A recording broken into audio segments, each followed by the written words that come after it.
Right, hello all gooners, welcome back to the Arsenal Bloodlines. Myself, Elts, alongside Julz. Julz, what is going down? How you doing? Yes, all good, brother. How you doing? Yeah, man, bro, I'm floating. I'm floating on here, mate. Buzzing. Still floating. We're all floating, Yeah, man. floating. That's the thing. Everyone's just happy, and it's a beautiful time to be a gooner, man. You just want to get to the next game, man. That's it, really. Just get to the next game and let's see what's going on, man. That's what I'm waiting for. Yeah, so man. Yeah, absolutely, man. Just the Eze content that the club keep drip feeding us has been great. Obviously, 5-0 demolition of Leeds, the opening day against Man United, and then it's a massive game coming up, which is what we're here to discuss, guys. So, welcome to the Gun Head Show. We are here to effectively and essentially talk about our up-and-coming game on Sunday, 4:30 against Liverpool. Feels like a very critical game at a very early stage of the season. Yeah, indeed. And for the first time as well, Joel, it's a game that we're going to Anfield, and I'm looking forward to it. So, we're going there with extreme confidence now. The fans, the players, like real belief. Even though we haven't hit our strides yet, and I don't think they have either. So that's what's going to make it interesting. Both teams are not really at top level yet. So it's still going to be a bloody good game. It's going to be ferocious. It's got all the ingredients, man. Yeah, all the ingredients. It feels like going there, bruv. It feels like we're in a stronger position than them because, and this is the beauty, and all the fans were crying out for a window like the one we've just had, where we've got our business done early. Everyone's ready to go. Whereas for Liverpool, it still feels very much like they're short. So it feels like we're going into this with a little bit more impetus than them, a little bit more, readiness than them. And watching the opening two Liverpool games, that seems to kind of vindicate that. Or do you know what I mean? They haven't looked great, Liverpool, in these opening two games. No, they haven't. They seem to be lacking in the attack. And you can see it's glaringly obvious. They've got no one to turn to. It's just Salah and Hincapie at the moment. Cody Gakpo. I don't think he played in the last game, did he? Yeah, he did, yeah. He did. So he wasn't as effective in that game than he was in the first game. But yeah, they're definitely short, and it feels like we're top heavy at the moment. We've got so much abundance of choice. That's what excites me, bro. I can't wait to see Madueke. Like a few weeks ago, everyone was moaning, "Oh, Madueke, why are you buying him?" Now everyone's going, "What? No, it's a great signing." It's now become a great signing. Yeah, bro. On that right hand side now. Remember, we was all waiting for this. What happens if Saka gets injured? Well, you're going to find out now. And now there's someone who can play on there. He's good enough. He's adequate. Then with Eze now coming into the fray to go on to that left, if need be, because we don't actually have to play him on the left. We've still got Trossard that can fill in, or you can put Madueke on the left and someone else can go on the right. It's too mental, bro. It's mental. Even if I just want to see if Arteta's got the balls. I don't think he has, but just say he's got an excuse now. Martin, Odegaard, you're on the bench. Eze straight in at number 10. It's interesting. You say that. I noticed there wasn't any mention of Martinelli. Nah, well, son, you just got to sit and watch. He's got to sit and watch, and I want to just see him steam. I don't want him to be comfortable sitting on that bench. I need him to be steaming. But he will get his chance. Martinelli will get his chance this season. And he will have to do something. I think everyone will contribute. But I think Martinelli will contribute this season. You know what? There's been a few people I've spoken to that have advocated for Martinelli starting this game and who believe that Martinelli will start this game because he plays well against Liverpool and because of the way he tracks back. Yeah. And Arteta, and brother, it wouldn't shock me in the slightest if Arteta it wouldn't exactly along those lines. Yeah, it wouldn't. I mean, it'd be too much of a fairy tale to have it go perfect. As they start on the left, Madueke on the right, it's all perfect. I go with that. I would not be surprised if Martinelli starts, and like you said, he does play well against Liverpool. So that I think Arteta might be thinking of that as well, thinking, well, it's one of the teams he does actually play well against, and he does track back. His work rate is top notch, and with Calafiori, if Calafiori starts again, it's the perfect situation. I just want to touch on what you said about Liverpool in terms of where they're short and in being in attack. I actually think that it's the other way. I think defensively they look shocking. They're opening two games. They've conceded 4 goals. Two respectively in each game. And certainly against Newcastle, they were very, very lucky to win that game. I think they'd have been fortunate to even have drawn that game. But I think defensively they can be got at, particularly Kirkes, and particularly on set pieces as well, because he just looks like he doesn't really know what he's doing defending set pieces. And obviously everyone knows how good we are. So I think there's a real opportunity for us there, on Sunday at Anfield to get something, to get something more than just a point. I really do. Actually, you're right. I agree with that. I was looking forward to watching Kirkes this season. It's a step up for him now, isn't it? Playing at Liverpool. Yeah, it's very much different. He's got to get used to the way they play. They push up a bit higher. Yeah, he has kind of struggled. He's a guy he's a bit rash in some of his tackling. I've noticed as well, and they do attack more on his side. I think we can really exploit. I think we can really exploit him. He can be got at on that side, and obviously they've lost Frimpong. They were playing Szoboszlai. Szoboszlai was playing at right back, which is very strange because I'm thinking, hang on a minute, what's happened to Joe Gomez? Even Van Dijk looks a bit shaky. Been caught out a few times. Yeah, a little bit. I thought he was against Newcastle. He was stupendous. He was tremendous against Newcastle. I think his partner next to him, Konate, is having. Yeah, well, Konate definitely against Bournemouth was shocking against Bournemouth. Bro, I don't know how much of the Newcastle game you saw. Only the first half. I only saw that. Only the first half. Now Konate was dreadful. Dreadful, bro. Dreadful. I wonder if that's to do with the rumours of him possibly leaving as well, or not signing his contract. Yeah, shaky in defence, man. Attacking wise, I get your point. They are short, but what was very noticeable is that after half time they came out with an impetus and an aggression, and they clicked into gear, and then that's when Ekitike scored. So they've still got that level of threat. I like that Ekitike. He seems to, have no fear, and he's taking on the Premiership like he's been playing there for years. Yeah, it's quite simple. Yeah. Little neat control of the ball, little neat flicks. Nice touches, man. Connection. Yeah, good touches. Nice connection with some of the players already, and his movement is excellent. Again, good movement. Yeah, it's a good point, Joel. You know what? I didn't expect him to hit the ground running in the way that he has. Like he's impressed me. I can't lie, he has impressed me. Each game I've seen him, and this is including the Community Shield, he looked good. He scored in that one again. He looked good in that one. So he just keeps scoring. So it's like he's got this feel for the Premiership already. The defenders, not a problem for him to handle. The physical game's not a problem for him to handle. He's got the pace. He's a big guy. Yeah, he seems to be well suited, and he seems to be suited to Liverpool as well. Yeah, that's the other thing. He hasn't got that thing of, I'm at Liverpool, I'm a bit nervous. No nerves at all. We're talking about Kirkes at Liverpool. We've spoken about Ekitike. We haven't spoken about Florian Wirtz. And so far, he hasn't exactly pulled up any trees. And it's only been 2 games, 3 if you want to count the Crystal Palace game in the Community Shield. But he hasn't looked that great. And in this era that we're in, of this instant, judgment for players, he hasn't exactly hit the ground running. And that's 130 mil. And, for 130 mil, are you afforded that time? Are you afforded that time to get comfortable and give him time and let him feel his way into a league when you cost that much?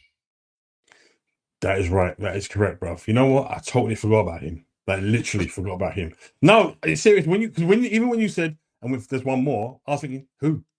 Like, who? I was like, oh yeah. And that is true. He's not been a standout guy. He hasn't had a standout performance. He hasn't even had a half where I would say he dominated that half. He made things even a moment, bro.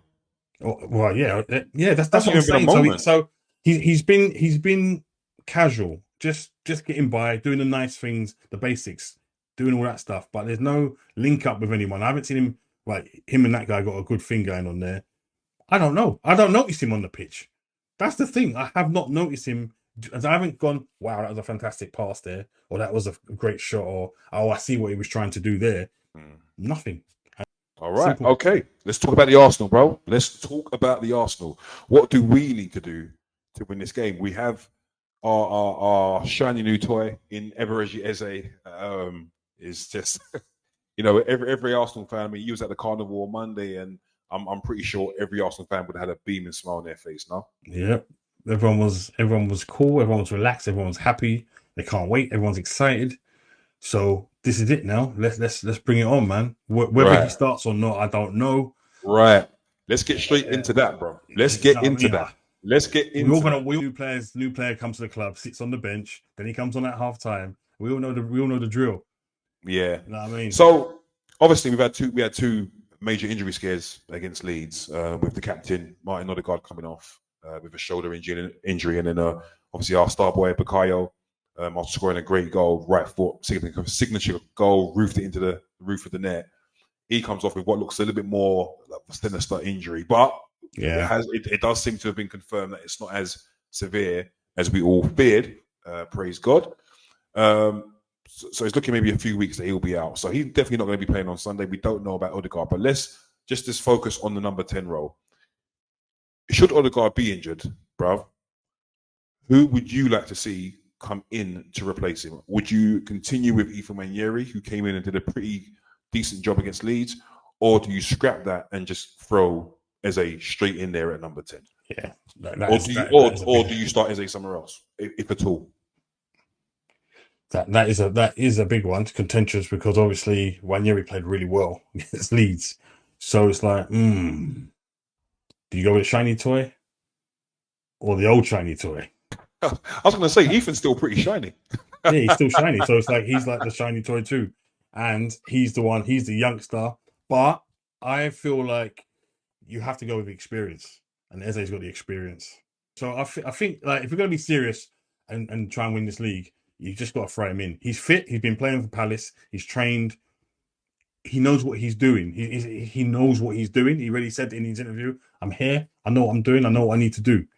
Right. Yeah, this game is made. It's perfect. It's made for him. It's made for him. He's already played against Liverpool already, albeit in the Community Shield. He's played against that team.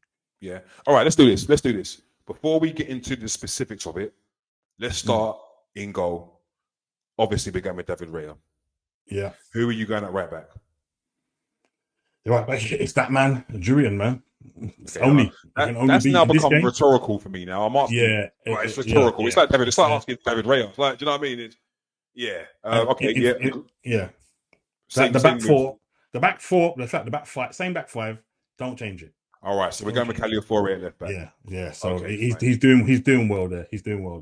He is. I can't deny that. Okay, into midfield. So the three midfielders: Zubimendi, Rice, and I go with I put Eze. This is all assuming Odegaard's not fit, right? This is assuming Odegaard's not fit. Yeah. Right. Eze straight into the 10. Boom. Done. Okay. Who goes? Okay. This is a crucial question then, because I feel like I know where you're going to go with the other two spots. On the left hand side, who's starting on the left? Right. So I would probably go. I would go with Martinelli. I'd throw him in. You're going with Martinelli. I want to test it. Yeah, and I'd do it I'd do it not only just because he's safe. I need to test him. This is a test. I need to test him. Okay. So I would put Martin in there. Madueke on the right. Obviously, Gyökeres up front. Okay. I think I'll go with that. It's a nice balanced team there, and I think that will work. I'm going to agree with your lineup, except one or two, technically two, but one, I guess. I'm starting with Eze, but I'm starting him on the left. On the left, and I'm continuing with Ethan to deputise ahead of anyone else. I just think, look, he's 18. He's good enough. He played well against Leeds. Let him roam again. Trust him. That's what I think. If it doesn't work, bring Eze into the centre, and then bring on Martinelli or Trossard onto the left hand side. That's what I would think do. He might do. I think he may do that. He may do that. I've got very little confidence he's going to do it. I think he's going to go with your lineup. He may do it, but I think the lineup I picked is probably it's predicted, right? So that's probably what he's going to do. But I like your one because it gives Nwaneri the confidence, and then Eze can play off the left. And obviously, like you said, if it's not working, you can change. Take Ethan off, put him there, Trossard or whoever comes on. Interesting. It's been quite quiet on Odegaard, so it's weird because no one really knows whether he's going to be available or not. If he is, let's say he's 80% fit to play a game, would you play him? Is he that crucial that you play him, Or would you just take the risk and say, you know what, Martin, no, you rest up your shoulder, but get 100%, and we're going to go with Ethan or Eze or an 80% Odegaard? Are you starting? Do you know what, bruv? Do you know what? Nah. Because 100% Odegaard doesn't do the job sometimes. So it's no point me having that 80%. There's no point me having him at 80, and then I'm expecting him to do 100% of the work. It don't make sense. The numbers are not adding up, bro. So it's like, no, you rest your thing. I feel with Odegaard, it's going to be a late fitness test.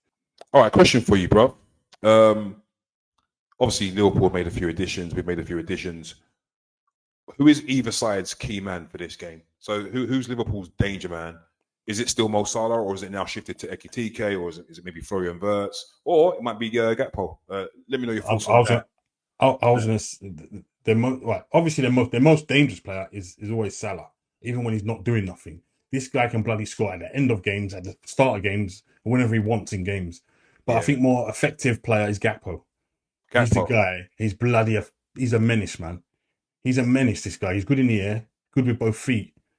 He's a twister and a turner as well. So he's probably someone we need to absolutely keep an eye on. And I think he's on Timber's side, though, isn't he? So I think Timber, he knows him well. I think he'll eat him. Yes. Dutch compatriot. Yes. Yeah. Right? And with just going to the other side, onto the Arsenal, with our two key players more than likely not going to play on Sunday, who is the key player for Arsenal? Key player to keep a success for victory on Sunday. Which player will we need to be at his best in order for us to get these 3 points? Right. So this is gonna rest between. The thing is, the key player is going to be Rice. Declan Rice is going to be that guy, because I've noticed like I said to you before, him and Zubimendi, they've already got a really good partnership where Declan Rice will sit in, especially when Calafiori goes forward, and Zubimendi, the way he nips in and nicks the ball back, gives it to Rice. Rice is going to be very important because there's no Odegaard now. You're going to have to be the dominant force. Rice is going to be that one that's going to have to dictate the play, because he's going to be our captain on Sunday on that pitch. Yeah. So it's going to be Rice. It's going to be key that Rice wins that battle in the midfield with Zubimendi. It's him and Zubimendi. Okay. Good shout. Yeah, really good shout, bro. Okay. Cool. Biggest question of the show, as always. What is your scoreline prediction and your goal scorers, please, bro? All right. See, now my prediction is it's going to be wild, but it's going to be 2-1 to Arsenal. 2-1 to Arsenal. And I think Gyökeres will bag an away goal. And I think, let's see who we're going to have on there. There's going to be an unexpected goal scorer. Ooh. Zubimendi. Oh, there'll be irony behind that, won't there? Yeah, indeed. Indeed. Zubimendi. Okay. I'm going to echo your scoreline. You said 2. I said 2-1, didn't I? You said 2-1. I'd probably Gakpo get the other one. Okay, for Liverpool, yeah. So I'm going 2-1 as well. I'm going to echo that. I would love 2-0, but I just think that's too dreamy. It's too dreamy. It's Anfield. Liverpool probably bound to score. So I'm going 2-1, and I'm going with Gyökeres to score as well. And I'm going for an absolute dream debut for our new number 10. Okay, yeah. I like it. it. Yeah. So, yeah, that's it. That's my prediction, guys. Let us know your score predictions for Sunday and your lineups as well. Would you start as if you would start as where would you start him? Would you start him on the left? Would you start him down the middle? Would you start Ethan Nwaneri? Let us know in the comments below. It'd be great to hear from you for sure. We're going to go with 5 games from the weekend now, and we're going to do our predictions for those 5 games. Over to you. Okay, I've got them right here. So we're going to go with. I'll do it in the order that they're going to kick off in. So we're going to go Sunderland versus Brentford. That's on Saturday, 3:00. Good game. Sunderland have won 1 game. Brentford have won 1 game. They both lost 1 game. Yeah. So I don't know who the form team is in that one. There's no full team there, brother. And you know what? I put some money down yesterday on Bournemouth beating Brentford. And did they do it? Did they? Heck. No, they didn't do it. And Brentford went and won. So Brentford have won 2 games in a row now. Okay. So that was. Now I'm beginning to think, damn. Sunderland are at home. But they're at home with that crowd. I don't know. I'm going to go with a draw. I'm going to play it safe. I'm going to go with 1-1. Yeah, that's what I had. I had 1-1. Okay. Yeah, safe. I'm being very Yeah, safe. it's just safe. It's Yeah. just very, very safe. It's also logic though. It's also logic. It's also Yeah. common sense. Yeah. Okay. Right, next up, guys, we've got Wolves versus Everton at 3 p.m. at It's another Molineux. tough one. It's So another tough one to predict. it is indeed. So Wolves haven't done too well so far this season, losing 2 games. Everton have lost 1 and won 1. So yeah, always a tough place to go, Wolves. So so Wolves lost to Man City, they lost to Bournemouth, they beat West Ham last night in the Carabao Cup. Everton have lost 1 and won 1. Everton also, they've got, Jack Grealish done all right. He had a good debut. Njai, we all know Njai, wonderful talent on the other side. You know what? I'm not going to do 2 draws. I'm not going to be that boring. I'm going to go with Wolves. No, I think someone's winning that game. Yeah, I'm going Wolves. I'm going home win. Home win. Yeah. Ooh. I don't think they'll lose 3 games in a row. If they do lose 3 games in a row, yeah, no, I don't think so. I'm going to Wolves victory. I'm going to go with 1-0. Okay, I'm going to go the opposite. I'm going Everton to win that 1-0. Okay. Cool. All right, that's interesting. All right. So, guys, next up, we've got Leeds versus Newcastle. This is going to be a tasty one. Yeah.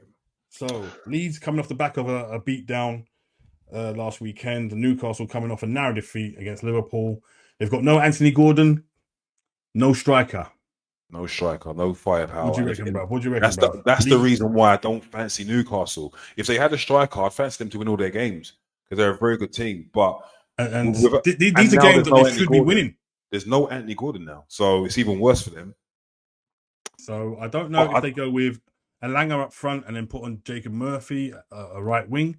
That's the only thing. That's the only thing I would do.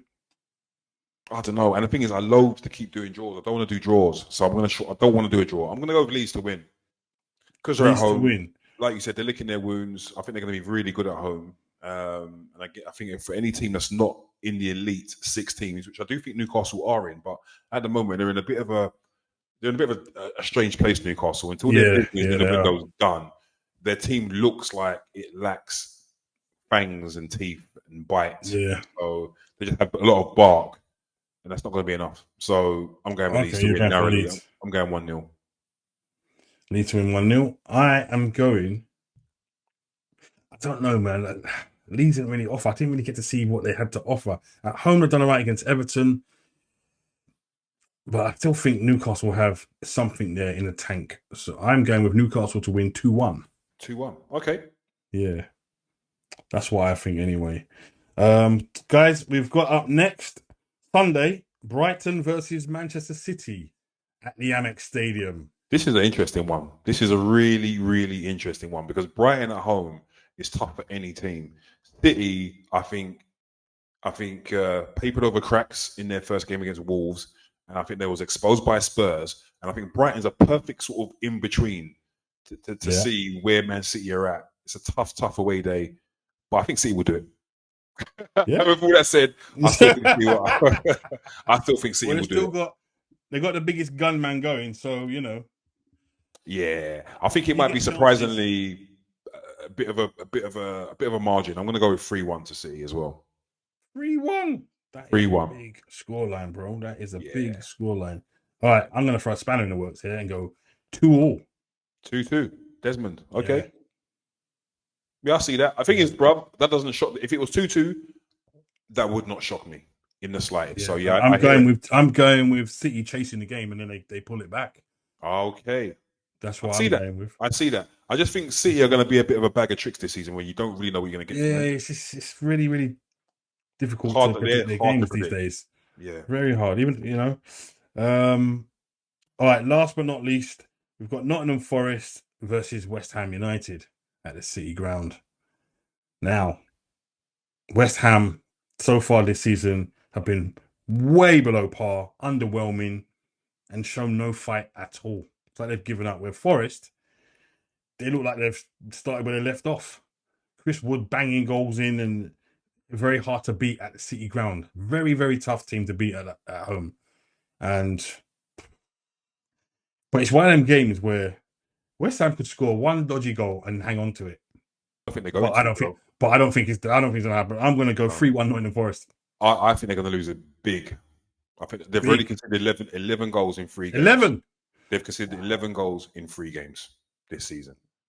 Yeah, I'm 5 at Chelsea, 3 at Sunderland, 3 against Wolves, and I think they're going to concede 4 against Nottingham Forest. 4. I'm going 4-1 Nottingham Forest. 4-1. Wow, West Ham in trouble. I think Graham Potter. I think he gets sacked after this game. Wow, before the international break. In fact, this game is El Sacchio. Oh yeah. And which is crazy because it shouldn't be, because Spirito is a really good manager. He's done a great job for that football club. So it shouldn't be, but because they've got this, I don't know, this gangster owner. I don't know. It's and obviously Espirito doesn't get on with Edu by all accounts. So yeah, it's kind of El Sacchio. I think if he loses, if West Ham do win, he's probably in trouble. Wow, he shouldn't be. That's mad. Graham Potter, Graham Potter, on the other hand, he's in big trouble. I don't think the West Ham fans like him. He hasn't done very good since he's taken over there. You got your captain Bowen trying to argue with the West Ham fans last night. I heard about that on the radio. Yeah, it's not looking good for West Ham. I think they lose badly. Yeah. Cool. All right. Well, there you go, guys. Let us know your predictions, as well as the Arsenal predictions and your goal scorers. Let us know if you agree with me, you agree with Jules, you agree with both of us. I think we went through a couple of predictions. We had the same prediction. So let us know. But yeah, big weekend ahead for the Arsenal. I was looking at the fixtures outside of this fixture, bro. You know, you start looking for fixtures that might be a little bit more easier. It doesn't get any. We've got Nottingham Forest after this, then Newcastle, then Man City. It's like, it's just non-stop. What kind of start is that? Like, can we please play Newcastle when they got no striker? Thank you. I bet you as well. Yeah, I was celebrating a little bit when Anthony Gordon got sent off, right? But he's back for our game. Yeah, it's just like, Jesus. You know what I mean? and if Isak, I bet you any money, if Isak stays at Newcastle, and he has to return, I bet you it's our game. Yep. I bet you it's our game, bro. It's just anyway, look, you know what? It's Sod's Law. If we get the results that we need to get, it's even better that we played these games early and we've got them out of the way. And all these teams, your Liverpools, your Man Uniteds, your Newcastle, all have to come back to the Emirates. So Arsenal, just take care of your dinner, eat your dinner, take care of business, and we'll be all right. We'll be good. We'll be all right. We'll be all right. But yeah, on to Sunday now. Can't wait. Let's see if Eze makes his debut. I'm sure he will. Buzzing, and let's bring it on, guys. But thank you for watching. This has been the Gun in the Head show. I'm Elts with my bro Jules. Yo, man. People then, you know what to do. Hit the like button, subscribe if you're new, and we will check you out in the next video. Peace out, guys. Take it easy.